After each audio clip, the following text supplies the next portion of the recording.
Harry and Meghan Markle have been revealed once again to be the frauds that they are when it comes to their charitable work.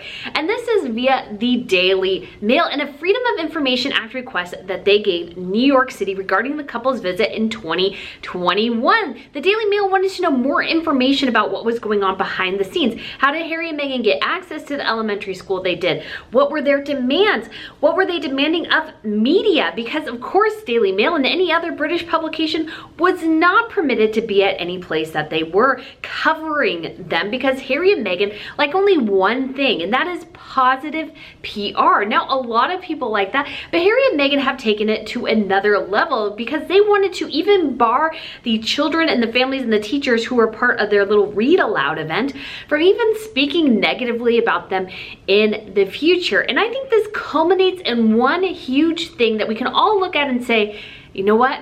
Harry and Meghan, if they come to any organization saying, oh yes, we want to help you, you know, it's fake. It's all fake for Harry and Meghan. Everything they do is a self-promotional gimmick. Nothing more, nothing less. So we're going to talk about some of the things within this Daily Mail article today. But if you guys haven't been to Royal News Network, my name is Brittany. I provide compelling royal commentary about the latest news and sometimes a little bit of drama going on behind the scenes. I have a newsletter, I have a fashion channel, and I am currently wrapping up my about month-long travel in Europe. I got some amazing content. I got to attend the Swedish Golden Jubilee, the Dutch Prinsdag Day. So I've done a lot of different things, and number one, I'm starting to get a bit tired.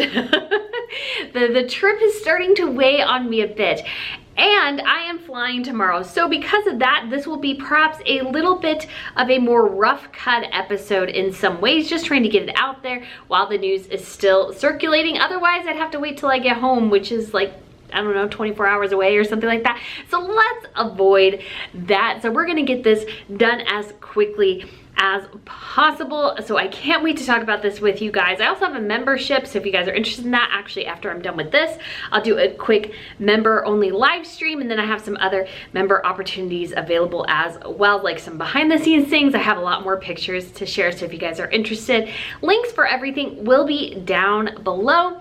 We also had Catherine. She recently did two events, one in Leeds, one in Lancaster, looking at textiles, and one of them had a personal connection to her because her great-grandfather, I believe it was, actually sold his company to this other company. So there was a personal connection for her there.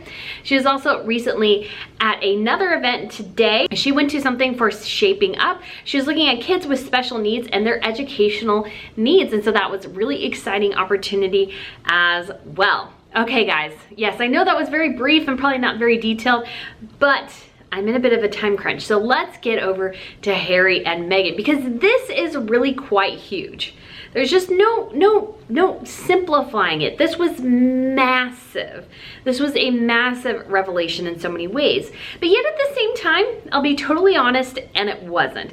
Yes, when anybody like a star, a celebrity, anybody goes someplace and they want to have an event or do something, they perhaps have some demands. And Harry and Meghan's stuff wasn't terrible, and some of it was the publisher. Like they wanted Meghan Markle to have a certain like seating arrangement, and she wanted rugs and everything, and it was like, okay, that's fine.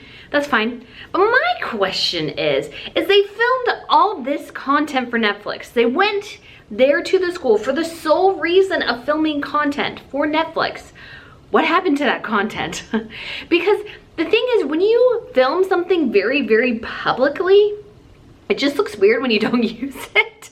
It just does. I'm sorry, it just does. So I just can't help but wonder what the heck happened with sort of the bottom line here, the end game. What happened to all of these things that they were doing? Because it is rather interesting that at the end of the day, we didn't see this in the Netflix documentary. Now there could be a reason for that. And the reason for that is I think Harry and Meghan throughout this whole trip in New York, because it was very much trying to be royal without being royal. They don't have the royal backing behind them, but they were attempting to be royal in New York City. And one of the reasons you could say they were doing that is that number one, they needed the clout, and number two, they're trying to be these international figures. They're trying to be these movers and shakers. Unfortunately, nobody in New York really was biting. And so I think when they went through all this, it just ended up being somewhat of a sham and something that they couldn't really use because nobody asked them to anything after that. They did this whole shebang. They invited the mayor. They went to the UN. They did all these things. And then at the end of the day, nobody was calling. Nobody was calling. So they couldn't really use the content because it didn't fulfill their agenda of making them look like international global movers and shakers. Because they're not. Because nothing looks worse than inviting yourself to something and demanding people show up. Nothing looks worse than that. Royals, by and large, they are invited to things. They are asked to things. You don't show up or plan something and demand that other people attend with you. Now, granted, does sometimes that happen behind the scenes? Yes. But is it more likely that a UN ambassador is going to ask the Prince of Wales to attend something rather than Prince Harry? Yes, highly, because the Prince of Wales actually has the ear of politicians. He actually has the ear of his father. And so when he does something, when he goes and when he goes to do something, people take notice because he actually has power. Harry and Meghan have none. They're glorified celebrities at this point. They're not really royalty. We all know they don't talk to their family. So Harry and Meghan have nothing to play to the broader public because they have nothing. What are they gonna play? What are they gonna tell people? They don't have anything. So it just is weird and just in bad form for Harry and Meghan to walk in and demand things, thinking that they are actual royals when they're not anymore. They are glorified celebrities. That's the life they chose. That's what they have to do.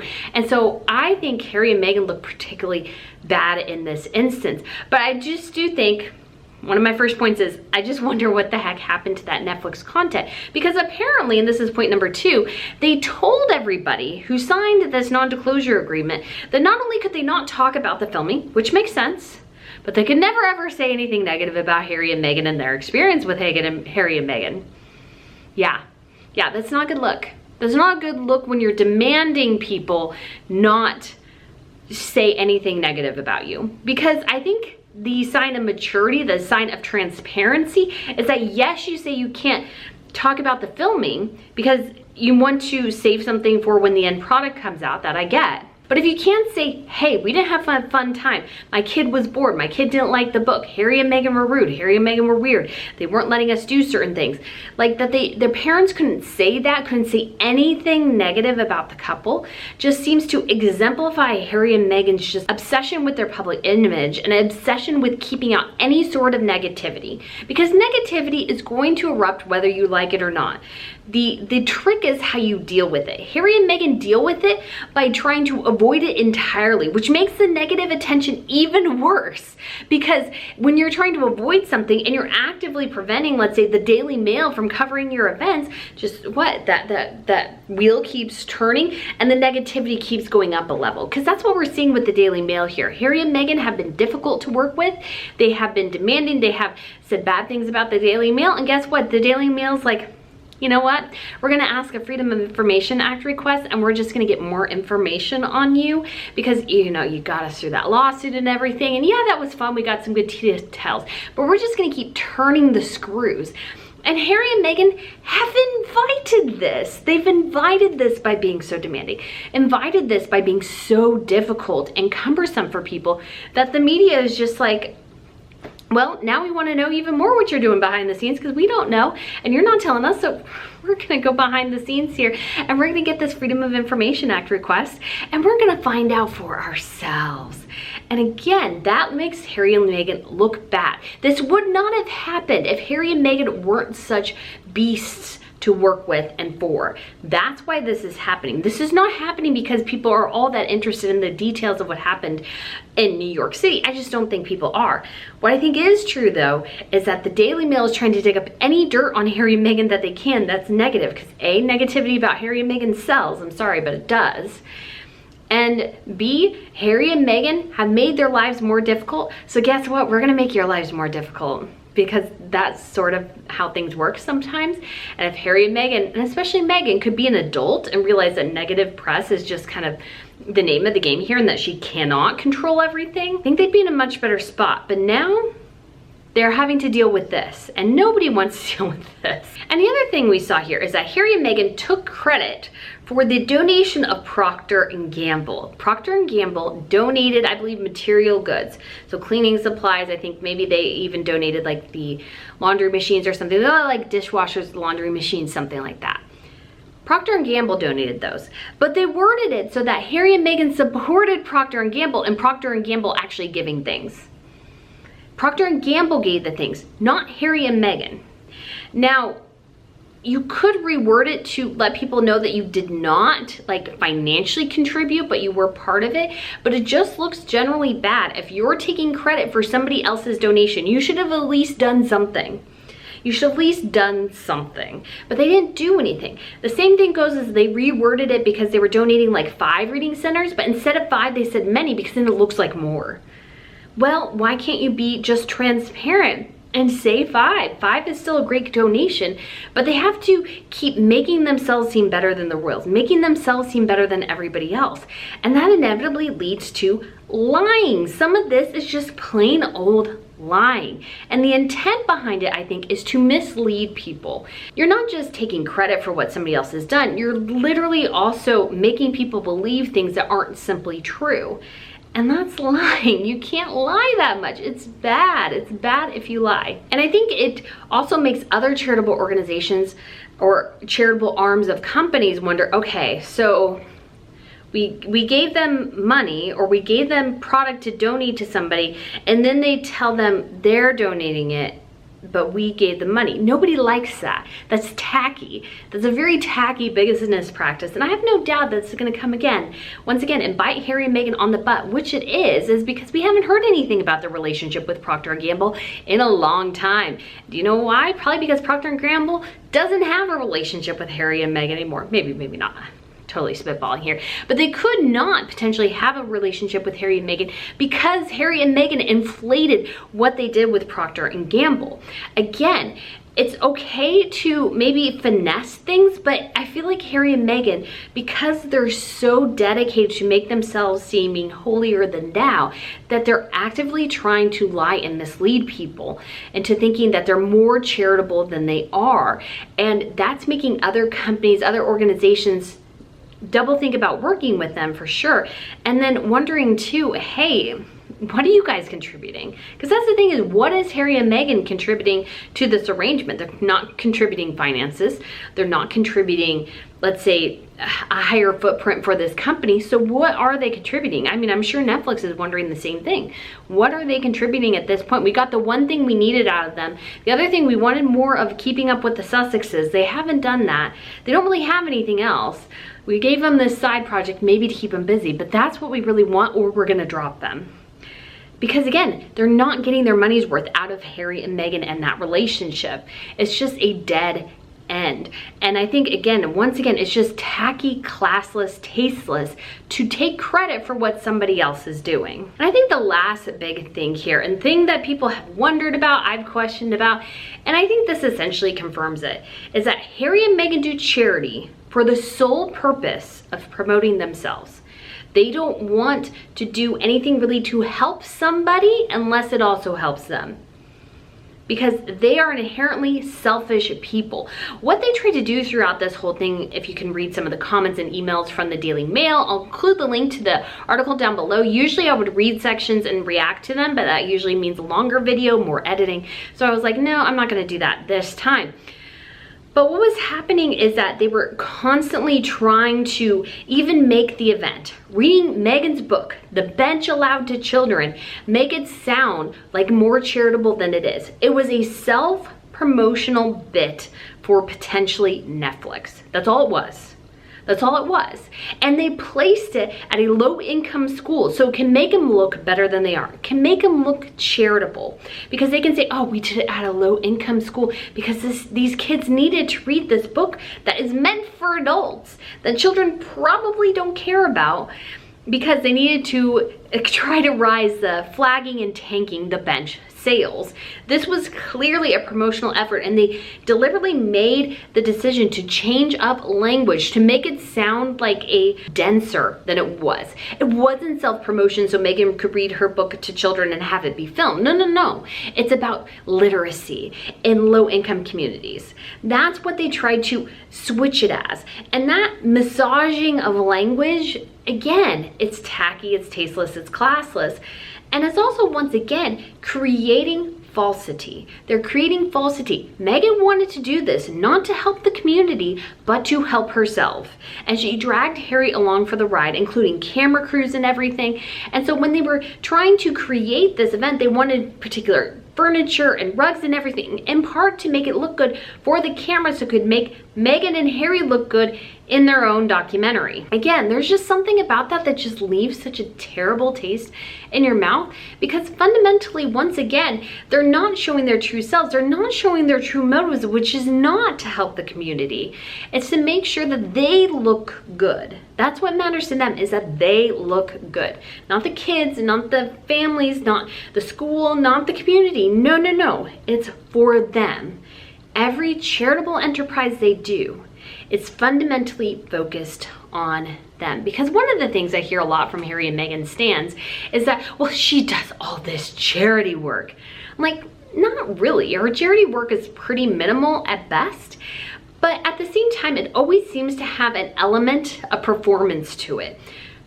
Great example, her going to Uvalde, Texas. Meghan had zero business being in Uvalde, Texas. Literally, all she did was walk around the memorial to children, leave them flowers in a bad state of decay, and right in front of a whole host of cameras. She could have just done a donation privately, but no, no, no. She had to potentially have Netflix filming it. She had to fly in on a private jet, and she had to bring food to this community. And it wasn't like decent food. She didn't go out and cater from Panera or something. No, no, no. She brought them snacks from like Costco. That's what she brought them.